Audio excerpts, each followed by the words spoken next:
Welcome to Catholic Ed for All, your weekly insight into topics of special education in Catholic schools.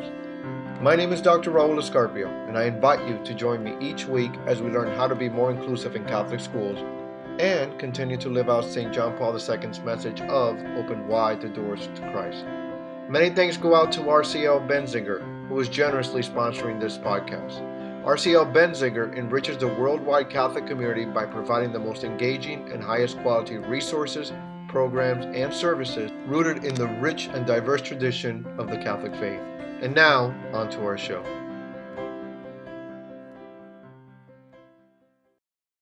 On the show today, I am joined by Mike Deely, Headmaster at Pope John Paul II High School in Nashville, Tennessee. Hello, Mike. Welcome to the show and thanks for being here. Hi, Raul. It's a real honor to be on your show. I appreciate you making the time for me. Oh, wow. I made the honor list. All right.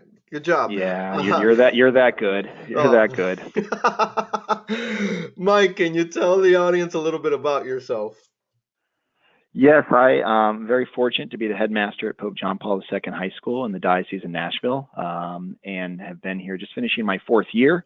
And this is my third school I've run. I was at Cathedral Catholic High School in San Diego, and then St. Charles Borromeo Academy in San Diego at a parochial school. So in my time as an administrator, I've been really blessed to be in this role. And my wife and I met in Catholic education many years ago. Susan and I have been teachers and really enjoy it. And we have two wonderful kids, Claire and Atticus, who are themselves now lifers in Catholic education as young ones, but will finish out their career in Catholic schools. So it's been a great opportunity to do what I do, and feel fortunate every day.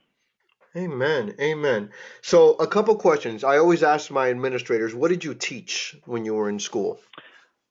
So I have been a campus minister, so I taught theology and I taught history. Nice. Well, they kind of go together, don't they? Yeah, they do sometimes, and you try to, but yeah, I enjoy doing both. It would just depend on what they need. I think every Catholic school having to teach many things. I was just grateful they never made me do math. Okay, fantastic. So what is the difference for a novice like me between a headmaster and a principal? Basically, it is the president and principal in one role, and it's a much more common model in the South, where you have a lot of private schools that run under the head of school model.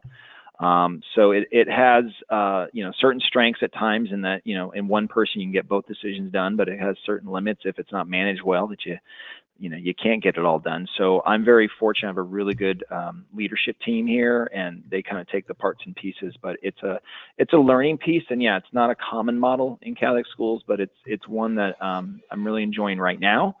And as the school grows and we evolve, we'll see if the model holds or we do tweak it and go to a president-principal model. Fantastic. So do the kids walk around saying, "Good morning, Headmaster Deely"? Yeah, it's very Dumbledore in that when I first got here, that kind of that was a lot of teasing when I took the job. But yeah, it's just Mr. Deely. It's not Headmaster because it's a lot to say at once. And for my own end, I think sometimes we look at the founder of the school. His name's Hans Brookman. He's in Liverpool now, running a school. And then after him is Faustin Weber. And I always found Hans and Faustin really do sound like the names of headmasters. And Mike, Yes. does not sound like that name. So I'm trying to fit into the fancy title. Fantastic. I mean, I wouldn't tell them to call me Headmaster. It's just bow whenever they see me. There you go. There you go. Yeah. That would be yeah. enough. No. Forget the formalities. Just bow. All right. So tell me about Pope John Paul II High School in Nashville. What does that look like? So the school was founded in 2002, so it's still a relatively young Catholic high school. As Nashville has grown, and if people don't know much about Nashville, it's a really fast-growing city. It's an amazing place. Really just love it here. But as the community was growing, they recognized the need to have another Catholic high school. And Bishop Kimmick at the time had done the studies and looking at different areas, had settled on a school in the north. And in partly the Carroll family had given him a donation after he had arranged a meeting for them, an audience with Pope John Paul II. And so it kind of came out of just a really unique set of circumstances. And it was a group of people within the diocese who really wanted to do something different. They really focused on a broader education. A lot of emphasis was put on early on in the arts and just a broad level of enrichment programs. And so when it opened, They just started out strong right out the gate. The academic reputation was sealed early on, really quality teachers, and just, doing all those things right. And, basically 17 years later, here we are. But one of the unique things about this school, we're just a little under 600 students, and we're growing, which is nice. In this day and age where schools sometimes are struggling, we're in an area where there's a lot of growth. This school started off early on with a commitment to be very inclusive, and in 2004 opened a hand-in-hand program, which is our options program here. So let's talk about that for a second. First of all, I assume that you would be a college prep program. We are college prep, so yeah, everybody here is going on to college. So next week, our seniors graduate. We do it at the Grand Ole Opry, which is a great place to have a Nice. graduation. Yes. Yeah, very Nashville, and they're going to go on to top universities around the country, and the 85% are going to go on to a 4-year college. They are, whether it's, Vanderbilt here is always a big draw since we have such a first-class university right here. And I think I have over a dozen teachers here, all graduates of Vanderbilt. So they are very, very loyal to that school. But they're going to go a number of directions. And our alumni are very young, but they're really solid. I mean, there's a lot of them already doctors, lawyers, professionals, entrepreneurs in a lot of fields, and plenty of them are teachers. So as a college prep school, it's very strong. In terms of our FASI, we're very, very grounded in terms of a really rich service program, not only just the traditional service hours, but our school has a commitment to a mission program in Haiti. So we've been sending students and faculty to Haiti. We work with a program called Haiti 180, run by Sean Forrest, which is really just this transformative experience for us. And we even have classes designed around not just the college prep side, really strong, rich stream program here, but also innovate. We do some pretty intensive internships here. We have about 12 students a year who do surgical internships. So part of their experience is they actually sit in a surgery with a surgeon. So they follow them for 12 weeks and learn firsthand. They work in the music industry. They work in mechanical engineering, lawyers, anything. Some have been aides to City Hall here. So we try to take it one step further on that college prep experience by giving them a really intensive internship program if they so choose, so they can really engage and kind of know what it would be like to do those things. We have, kids who want to go into these fields. We want them to know what it's really like day to day. And so realizing that a surgeon saves lives, but then also has about 10 hours of paperwork a day is not a bad thing for them to know. There's the glamour and then the guts behind it. Yes, absolutely. So you were mentioning the hand-in-hand program that is Yeah. inclusive. What can you tell us about it? So at this school, it was started in 2004. The Gavigan family, specifically the mom, Molly, came into the headmaster and said, listen, our daughter Jeannie is, she's born Down syndrome and she would like to be in a Catholic school. And at that time, there just really weren't a lot of schools doing that, maybe one off, but they really wanted to create a program. And there's a famous story that Hans had said that, well, it's probably not a good time. We just opened. And she made the comment, well, it's never been a good time as a parent in this situation. And Wow. so it was brought to the Board of Trust, and the Board of Trust took a huge leap of faith and opened the program. And it is not only been in place now for 15 years, but that young lady, Jeannie Gavigan, who was one of the first graduates of the program, is now an employee at JP2. She works here a couple days a week. And she went on from our school to Vanderbilt's Next Steps program. And so it's just been this mushroom effect. And so we have 5 to 6 kids a year in the program, and it is thriving, and it has been kind of just a wonderful experience. For myself, when I was looking to move out of California, the school I was at, Cathedral Catholic High School, I was very fortunate there. We had a similar circumstance of an alumnus who was interested in getting their daughter into that high school, had, basically intellectual disabilities. Again, they all vary what these kids need, but it was a situation too where they had asked, and I was fortunate that the administration and the support team were open to it, and there too, somehow it just happened. It's open and it's been thriving, and we're part of this network, the National Catholic Board on Full Inclusion, which is kind of chaired or led by this amazing woman, Beth. So there's this Yes. growing movement in Catholic schools. Like, yeah, you know her. Well, she's amazing. She will be sainted someday. But she has really led this surge to get this. So there's been a wonderful network, and even here in Nashville, our superintendent Rebecca Hamill, who's been on your program, Yes. Bishop Spalding, the whole kind of collective been part of it, and they helped St. Anne's, which is an elementary school here, start this program, and just this last year. So it's nice to be in a place where K through 12, there's options for families now. Fantastic. I can just imagine Saint Beth, patron saint of inclusion. Saint Beth, Saint Beth. There you go. Well, now I know she lives on Twitter. You two can get that out. I will be happy to support that movement. I'm Yeah, sure we'll make T-shirts. and she's just laughing right now, saying, "Raul, please stop." So I'm going to stop. Yeah. Okay. So what makes it unique, Mike? I mean, you said that you offer that you have a few students come in each year. Is it do they have their own program? Do they shadow? How does that work?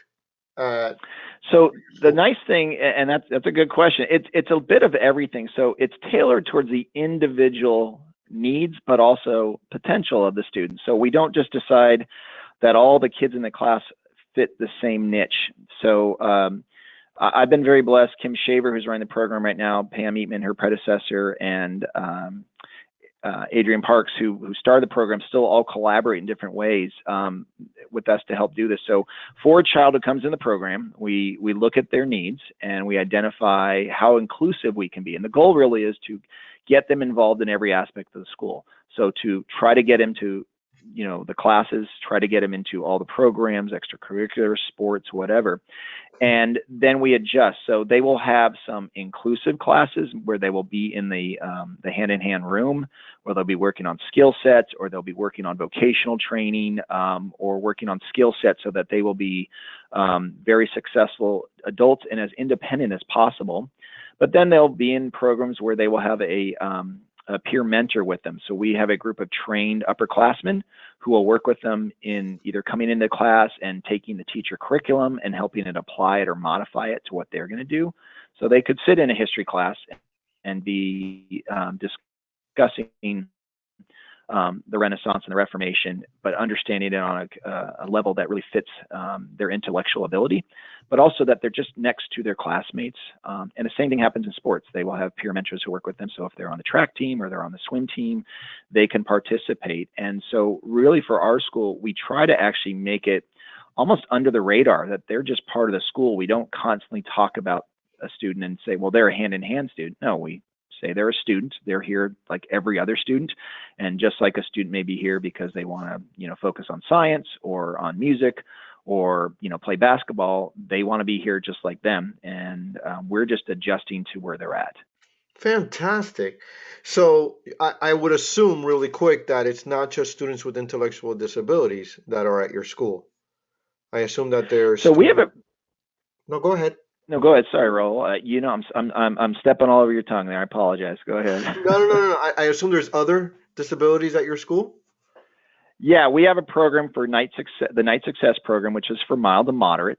And interesting, that program was actually started later. Hand in Hand actually came first. Usually it's the other way around in Catholic schools. But in the Night Success program, we identify kids who have an IEP or 504 and kind of work with their needs to make sure that they can meet the college prep standards. So one of the things that we're really proud of here is that since we've had the full inclusion program, this year was the school's second highest total ACT composite.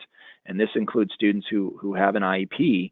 And so we really found that our college prep status has actually improved and grown. These kids are in AP classes and everything else. And some of them struggle. Some of them struggle to maintain the passing grade, and some struggle, but they can pull out the A grade. But the idea is that the teachers in that program specifically work to help those kids say, okay, you're going to meet a college prep track. We're not lowering the bar. We're just going to accommodate for your needs. So if it's extended time for testing or if it's notes or whatever.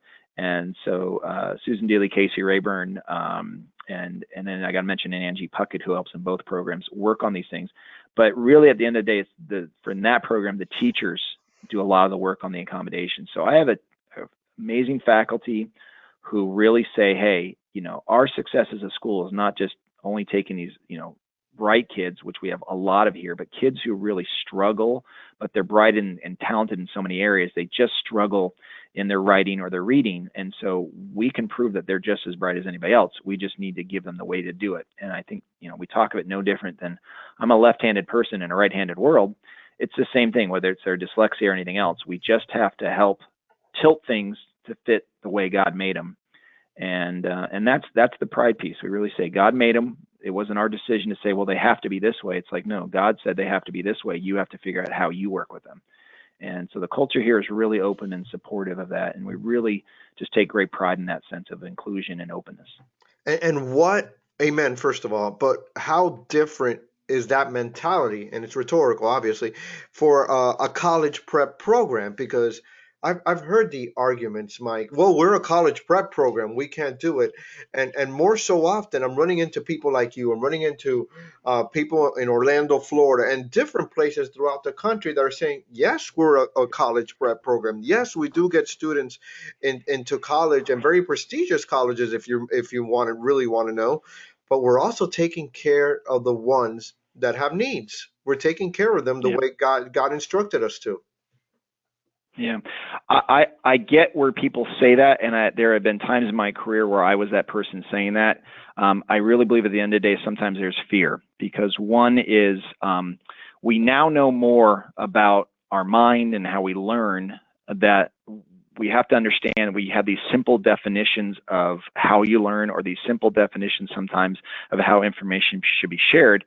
But we have to understand that basically, again, in the creation and kind of the glory of how God has done this, is you can take students despite some specific limitation, which every human has, and still they can do this. So the data is out there. If you look at college prep Catholic schools, which most of us are, that have support programs, you will find that they are sending those same kids on to four-year colleges, that there are kids with learning disabilities at the top universities in the country. Kids can adapt and overcome. I mean, the issues we talk about, dyslexia or attention deficit, have existed in humanity for a long time. Somehow people adjusted and coped. We are just recognizing now that we can work with it. I would argue many of us as adults probably don't know some of our things because it was not tested or understood in our day and age, when I was a kid. But now looking back, we made adjustments. We're just trying to help these kids make these adjustments earlier and find success. But again, I have kids in support programs who are pulling straight A's at this school. Our school is not easy. It is an elite school academically. It is very challenging, but they can do it. And the idea about this also applies. All kids need some support. All kids have some issues. So if we can take a kid who is brilliant on track to become valedictorian, but they have anxiety, well, that's something we have to work with too. Or if they have family issues, that's a social circumstance. We have to work with it too. Every person needs to be ministered according to the needs God gave them. That's our call. If we just, and I'll describe it this way, schools, college prep schools can be gated communities, and sometimes that's the draw and the way we are. But I would argue, and I've said this to people before, the gate is guarded by saints. And so the saints look for ways to bring people into the community, not necessarily to keep them out. Amen. That's the Catholic mantra.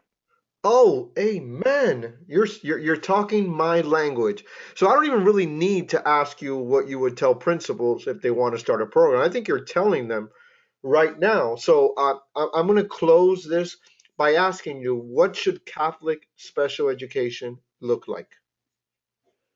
Catholic special education should, again, accept that this is an opportunity to do miracles, that God has, again, made these children to transform our lives, not just for us to transform them. Catholic schools, I promise you this, that, again, the risks of opening doors, the risks of saying we're going to figure out certain things for these kids, far outweigh the benefit and the earthly rewards of saying we can't work with them. If it's about pride and worrying about our stature, I get that. But I'll look at schools, both Catholic and non-Catholic, who have found ways to embrace. It transforms kids. We are the Right to Life Church, and it is a right to a full life. And that is something you hear with a lot of people in the options programs, in that these are children that these families have brought here onto this planet. They have gifts, They have a capacity to love that I've seen far exceed many of my other students, but they have a capacity to help improve things in the school, the morale, the spirit, but also I learn from them. I learn the resilience that I want to teach my students. And so I will just say to anybody, if families are asking and knocking, treat them as prophets or angels coming your way. And yes, it's hard, and there can always be a reason to say no. And you don't rush it. You do need to do it correctly. You do need to take time. You do need to think about it. But I will promise you that, as Catholic schools, we tend to have big families. I have 6 sisters. I come from a big family. We all didn't fit the same niche, but we all went to the same Catholic schools. I think in doing this, you're going to help Catholic schools thrive for all the kids in the family, and that's better for families. And I have seen donations, I've seen support, I have seen unbelievable just impact on our community when we've done these things. And so I look at it going, I'm trying to find the next way I can include better. I'm trying to find the next niche that we can go to. There are schools now that are doing programs that require some modification for Catholics who are still looking for the high school diploma, but may struggle in the college prep. Again, does it affect your college stature? No. I'll say this: I have kids in this hand-in-hand program whose siblings have been top graduates at this school. Those kids might not have come to the school if their siblings weren't allowed here. So I know there's fear, but fear is nothing that should stop us as Christians, and the reward is far bigger than you can imagine. Amen. Amen. Mike, thank you so much for joining me today. It has been a real pleasure. I wish you nothing but prayers and blessings going forward as you continue your mission as the head Dumbledore at your school. And you have my prayers, brother. Had to get that one out, Raul, didn't you? Okay, you win. You don't see me, but I'm bowing right now as I'm saying it. So, all kidding aside, you have my prayers and blessings, brother. Thank you so much, and God bless you guys. Thank you, Raul. God bless. Well, that's it for this week. If this podcast was a blessing to you, can you please head over to iTunes and subscribe and give us a review or a rating? It really does help other Catholic educators find the podcast and use it as a resource. Thanks again to the amazing people at RCL Benziger for generously sponsoring this podcast. Check out their new resource for Catholic schools, Blessed Are We, Faith in Action, which enables teachers to share the love of Christ with children who have special needs. Visit rclbenziger.com to learn more. Join me again next time as we continue to advance God's kingdom by including all of God's children in Catholic schools and faith formation. Until then, this is Dr. Raul Escarpio. Thanks for listening, and may God bless your day.